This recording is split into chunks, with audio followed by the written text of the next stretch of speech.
Gentlemen, behold, there's more horror slot to be found on Tubi. In order to pad the goddamn stats and try to reach the zenith of movie totals for the year. Because why else would I watch something like Behold, which is currently on Tubi and is one of the cheapest, most low-rent, basic horror movies that I have seen in quite a while. The star is also one of the writers. And I'm sorry, you can go one of two ways with something like that. You can either have something that actually works out pretty well, or you can have something that basically is so self-serving and so rice paper thin that you are just wondering, was everybody drunk during this? And considering that the star is drinking wine constantly, I think I know what fueled the movie. Now, granted, it's supposed to be a plot point, but there isn't much of a plot to this. A failed marriage is causing the wife of a pastor to drift apart. She still loves him, but she's got stuff that she's dealing with, and also he's kind of a bastard pastor, as it were. They lost their son, and it's pretty obvious how that happened from early on, even though they tried to leave little crumbs of evidence and try to string you along a little bit. Pretty obvious what actually happened here, and the eventual reveal is like, okay, that's it. I mean, sure, that is something that could drive a marriage apart and also shows how bastardized religion really is and how twisted people can get using religion to justify all their stupidity and their bigotry and their hatred. And if I'm spoiling any of this, I'm sorry. This movie doesn't really deserve like anything other than to just basically be spoiled right away. It is so basic and dog shit, and while I appreciate the film for trying to have a message, that message is basically, just, it's like, love your children, basically, no matter who they are and who they turn out to be. 3, 2, 1, spoilers. Is that too quick? I don't really goddamn care. So, yeah, the failed marriage aspect, okay, that might have worked in a little short. Had this been a 30-minute short, maybe it would have worked. At least it would have not dragged out nearly as much for about the first 15 to 20 minutes. We just watched the main character, Rebecca, wander around the house with photos, paintings, whatever, that don't even look like they would actually exist in any known universe. And also the religious aspect is just beating you over the head, which, fine, okay, you're supposed to hate the religious people in this. By the way, there are literally, I'm serious when I say this, besides the opening scene with the cult people in the group, and by the way, this version of religion is a cult. Not all religion. Not all ways that people want to promote religion, function around religion, use religion to basically do good things, be a good person, because it is all a fucking storybook, by the way. Sorry if anybody involved in this is religious, but it's all storybook. It's all fairy tales. But if you use it to be a better person and to help people out and everything, that's great. But besides the opening scene, which goes on for maybe 30 seconds, they show a bunch of people trying to get Rebecca to repent her sins or whatever, or have purity. There are 3 people in this. There are 3 people. 3. The number of people are 3. Rebecca and Peter have drifted apart. Peter is a pastor. They lost their son. Alcohol fuels the movie. These effects are terrible. I mean, absolutely terrible. Mind-numbingly awful. It's very obvious that Peter blames Rebecca for what she did. But the thing is, as we find out as things go on, who the real villain is. Not that it's really all that difficult to figure out. They lost their son. Their son basically took his own life.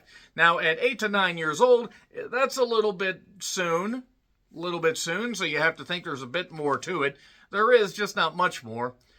These terrible creature effects. I mean, good God. Basically, it centers around the kids' room. The kids' room is cursed. Going back to the Aqua Teen Hunger Force thing. This is dreadful. This is absolutely dreadful. There was a giant black feather that showed up because there were crow effects at one point. And if they weren't crow effects, and it was a real bad shot of crows, not Birdemic bad, but still. And it's obvious that Peter is somehow behind this, and he was using religion to disguise what he ended up doing, because he has a giant flock, but he still loves his wife.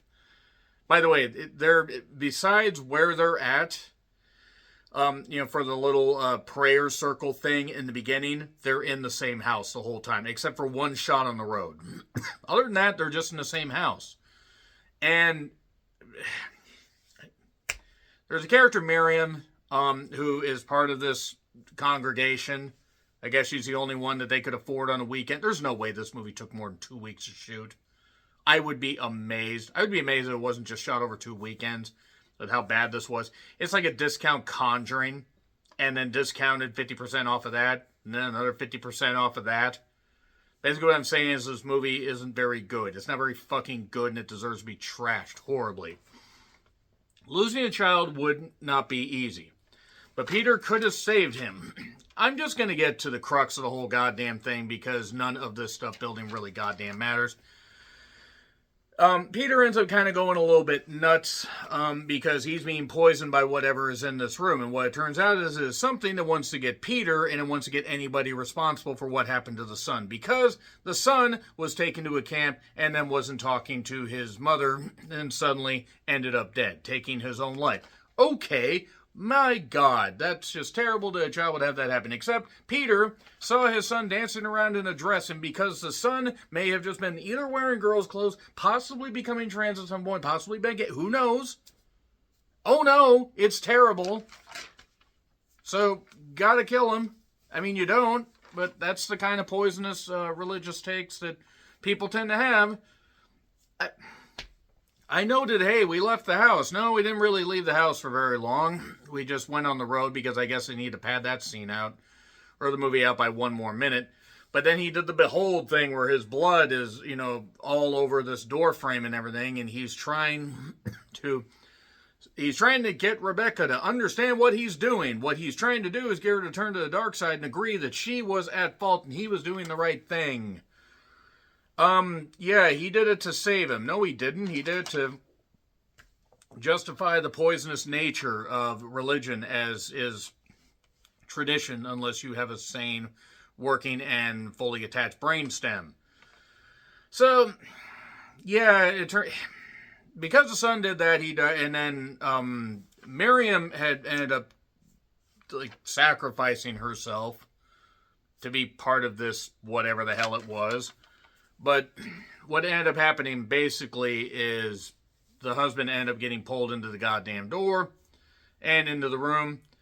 And then she leaves and she takes the rock that I assume was probably used to hit the son in the head. I mean, I guess. I stopped paying attention or caring after a bit. And then she threw it in the goddamn lake. And because she was not at fault and she tried to save him, she was able to either stay in the house, or maybe it was an Airbnb rental and they only shot it in the weekend and that was it. Maybe it was Memorial Day weekend and they got a 3-day special. This is terrible. This is just, God darn it, this is just so bad.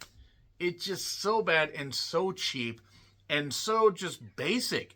And I don't mind a movie that's basic, but when it's something like this, yeah, you're not really going to get anything out of it. You're just basically going to do pretty much the same damn thing that all other movies do, except without the budget. So basically, what I'm saying is in total, or in closing, I'm going to bring something on here as, a bit of a peace offering for the religious people that I pissed off. I'm going to bring this beautiful boy right here and say with a closing message that this is the kind of love that we need in this world. You don't know what love is until you have the love of a pet.